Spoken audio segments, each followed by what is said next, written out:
नमस्कार मंडळी. कोकण डायरीजमध्ये आपल्या आजच्या या भागामध्ये सगळ्यांचं स्वागत आहे.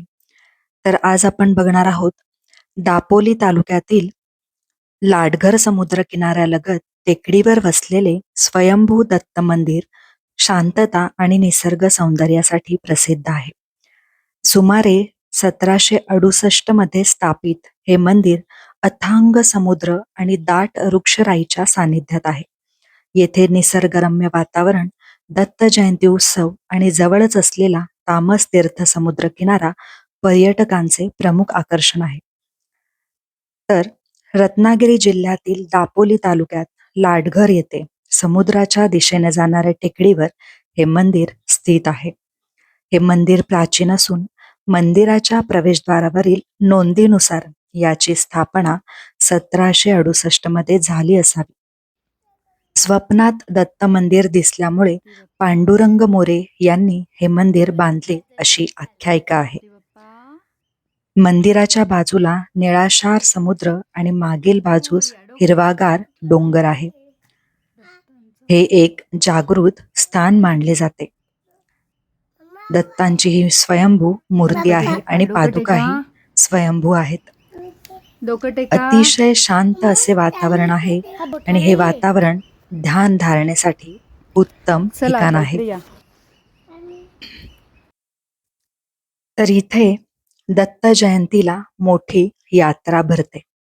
दत्त जयंतीच्या दुसऱ्या दिवशी मंदिरातून पालखी निघते. दत्त जन्माच्या एक दिवस आधी काळ भैरवाचा उत्सव साजरा केला जातो.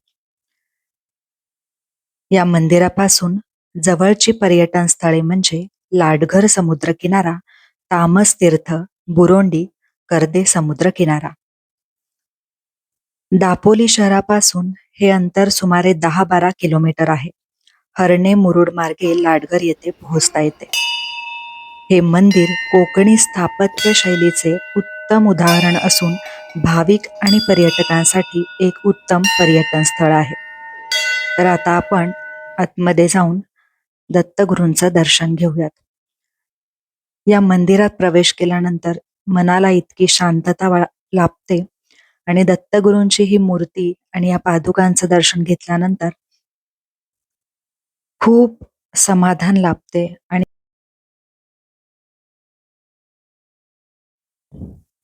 इतकी सुबक देखणी अशी मूर्ती आहे दत्तगुरूंची आणि पादुकाही इतक्या सुंदर आहेत ना. त्या पादुकांवर डोकं टेकल्यानंतर जे मनाला समाधान मिळतं ना, ते खूप भारी समाधान असतं.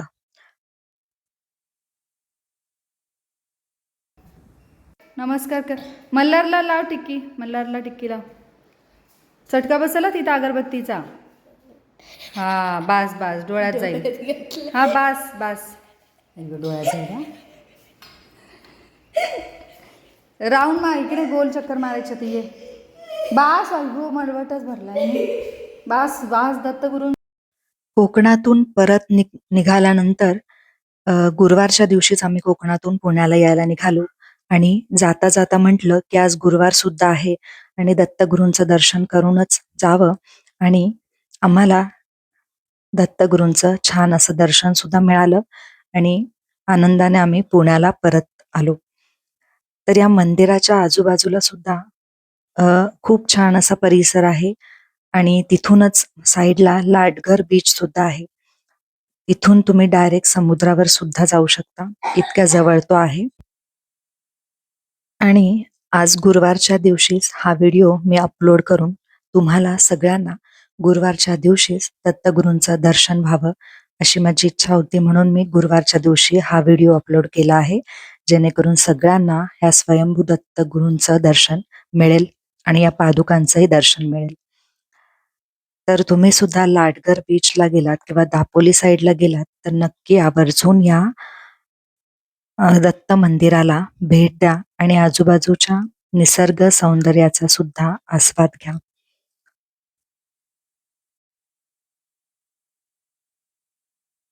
तर बघा, मंदिराच्या बाहेरून इथे तुम्हाला समुद्राचा परिसर दिसतो आहे. तर खूप जवळच इथे लाडघरचा समुद्र सुद्धा आहे. मंदिराच्या खालोखालच लगेच लागून समुद्र आहे आणि इथे बसण्यासाठी सुद्धा तुम्हाला जागा केलेली आहे. मंदिराच्या इथूनच समुद्राकडे जाण्यासाठी सुद्धा रस्ता आहे किंवा तुम्ही येतानाच ज्या गाडीच्या मार्गाने आलात तिथून सुद्धा तुम्ही जाऊ शकता. तर काही फोटो मी तिथले इथे अपलोड केले आहेत. तर खूप छान वाटलं मला या दत्त मंदिरात जाऊन आणि या स्वयंभू दत्ताचं दर्शन घेऊन. तुम्हीही नक्की भेट द्या. धन्यवाद.